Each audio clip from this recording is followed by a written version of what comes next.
Hi SB lovers, welcome back again with me Mr. Yusuf from SBA Course.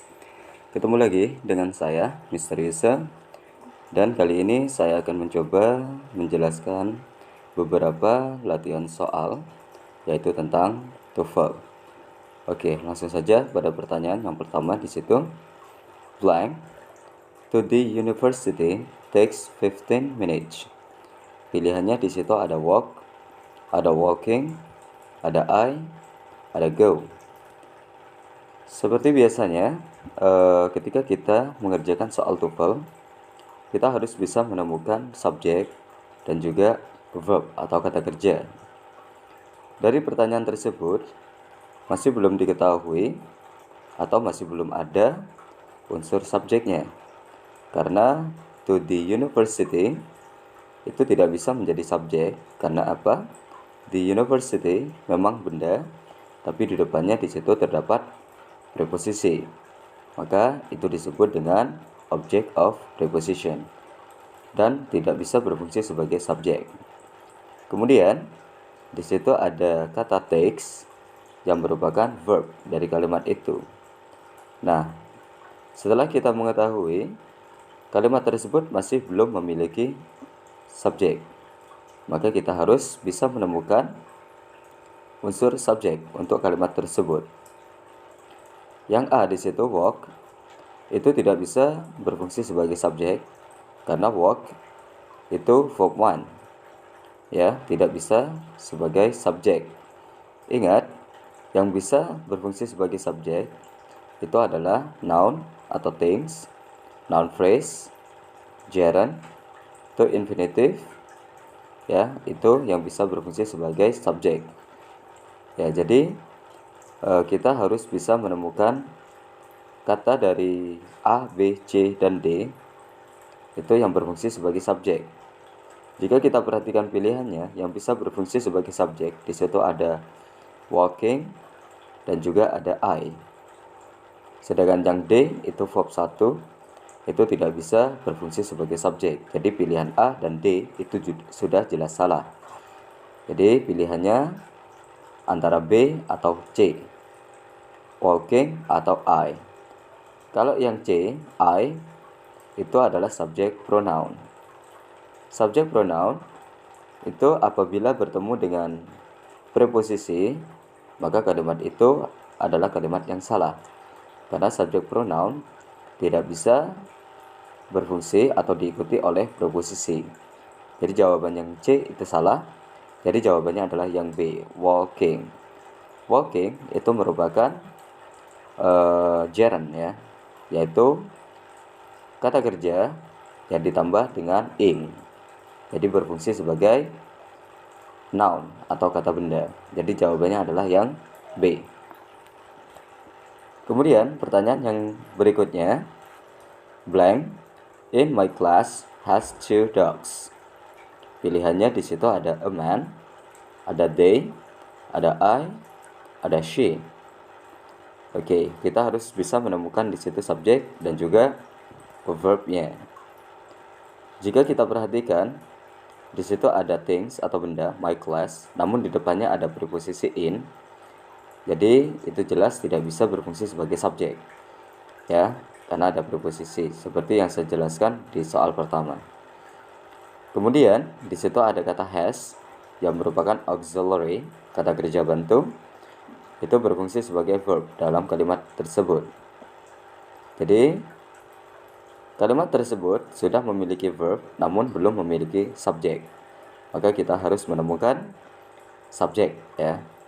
Pilihannya ada a man bisa berfungsi sebagai subjek, they bisa berfungsi sebagai subjek, I juga bisa berfungsi sebagai subjek, begitupun dengan she itu bisa berfungsi sebagai subjek. Seperti yang saya jelaskan di soal pertama, kata ganti atau pronoun ya, subjek pronoun seperti they, I, she apabila bertemu dengan in preposisi ya, maka itu adalah kalimat yang salah. Berarti they, I, dan she karena termasuk subjek pronoun, maka itu pilihan yang salah karena di kalimatnya ada in, ada preposisi ya, jadi tidak mungkin subjek pronoun terus diikuti oleh preposisi. Jadi B, C, dan D itu adalah jawaban yang salah. Jadi jawabannya adalah a man. A man in my class has 2 dogs. Kemudian pertanyaan yang berikutnya, yang ketiga, blank learn English quickly. Pilihannya di situ ada he, Smith, it, Steve, and Monica. Oke, kalimat tersebut masih belum memiliki subjek ya, karena di situ ada kata learn yang berfungsi sebagai verb, kata kerja. Jadi masih belum memiliki subjek. Jadi kita harus bisa menemukan subjek. Di antara pilihannya he, Smith, it, Steve, and Monica, semuanya bisa berfungsi sebagai subjek. Namun yang perlu kalian perhatikan dalam pertanyaan ini adalah kata kerja learn. Ya, yang mana di situ merupakan kata kerja jamak, ya. Karena ciri-cirinya tidak ditambah dengan s. Jadi jamak ya, kata kerjanya adalah kata kerja jamak. Jadi subjeknya juga harus jamak atau lebih dari satu. Sedangkan pilihannya he, Smith, dan it itu kata benda tunggal. Ya. Jadi jawaban yang A, B, C itu jelas salah. Ya, karena tunggal. Satu-satunya subjek yang jamak di situ adalah yang D, Steve and Monica. Jadi jawabannya adalah yang D. Kemudian pertanyaan berikutnya, blank the wild animal belongs to Mr. Dale. Pilihannya ada lions, a lion, it's, although. Oke, seperti biasanya kita harus bisa menemukan subjek. Ya. Kalimat tersebut itu belum memiliki subjek. Karena the wild animal ya, itu memang benda, tapi di situ diapit oleh 2 koma. Itu namanya apositif. Apositif sendiri tidak bisa berfungsi sebagai subjek. Hanya berfungsi sebagai keterangan tambahan bagi subjek. Jadi seperti itu. Itu adalah phrase apositif. Kemudian kata kerjanya di situ ada belongs to. Belongs itu merupakan kata kerja ya. Karena di situ ada s-nya, maka itu merupakan verb tunggal. Karena verbnya tunggal, maka subjeknya pun juga harus tunggal. Dari pilihannya ada lions, ada a lion, ada it's, ada although. Ya, kita hanya membutuhkan subjek. Sedangkan yang D itu although itu berfungsi sebagai konektor. Ya, conjunction ya. Jadi jawaban yang D itu jelas salah. Sedangkan yang C, it's, itu tidak bisa berfungsi sebagai subjek ya. Jadi yang bisa berfungsi sebagai subjek itu antara A dan B, yaitu lions dan juga a lion. Ya, di situ kata kerjanya tadi belongs itu merupakan verb tunggal. Jadi subjeknya harus tunggal. Kalau yang A, lions, itu jamak. Jadi jelas salah. Jadi jawabannya adalah yang B, yaitu a lion. Oke, kemudian pertanyaan berikutnya. With his brother blank went to my house. Pilihannya ada she, leather, when, dan will. Oke, di situ kita amati terlebih dahulu kalimat tersebut. Ya, with his brother itu bisa berfungsi sebagai subjek. Namun di situ ada preposisi with. Jadi itu tidak bisa berfungsi sebagai subjek. With his brother, dengan saudara laki-lakinya, tidak bisa berfungsi sebagai subjek ya. Itu termasuk object of preposition. Kemudian when itu merupakan verb 2. Ya, jadi verbnya sudah diketahui. Jadi kalimat tersebut masih belum memiliki unsur subjek. Jadi harus kita cari subjek dari pilihannya. Pilihannya ada she, leather, when, dan will. Ya, kita hanya membutuhkan subjek. Sedangkan B, leather, itu adverb of time, nanti. Ya, sedangkan yang C, when, itu conjunction atau konektor. Sedangkan yang D itu verb, ya, modal auxiliary. Yang kita butuhkan adalah subjek.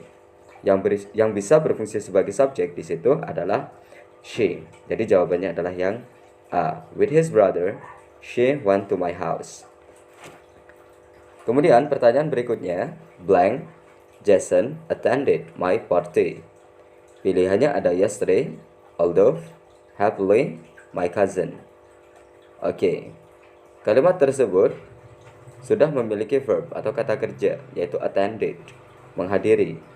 Sedangkan kata Jason di situ itu tidak bisa berfungsi sebagai subjek karena diapit oleh koma. Itu namanya apositif. Ya, apositif tidak bisa berfungsi sebagai subjek karena hanya ya sebagai keterangan tambahan bagi subjek. Jadi kita harus menemukan unsur subjek. Sedangkan yang A, yesterday, itu adverb of time, tidak bisa berfungsi sebagai subjek. Yang B, although, meskipun, itu juga tidak bisa berfungsi sebagai subjek karena itu konektor. Begitupun dengan yang C, happily, dengan bahagia, itu pun juga tidak bisa berfungsi sebagai subjek. Ya, karena itu adverb of manner, keterangan cara. Jadi, satu-satunya subjek dari pilihan itu adalah my cousin, yaitu keponakan laki-laki saya. Oke, itulah yang bisa saya jelaskan tentang beberapa latihan soal TOEFL, khususnya di bagian structure. Mudah-mudahan bermanfaat bagi kalian yang sedang belajar bahasa Inggris, dan terima kasih sudah menonton video ini. Dan bagi kalian yang suka video ini, jangan lupa tekan tombol subscribe, like, dan pastinya share. Okay, I think it's enough here my explanation, and the last I say goodbye.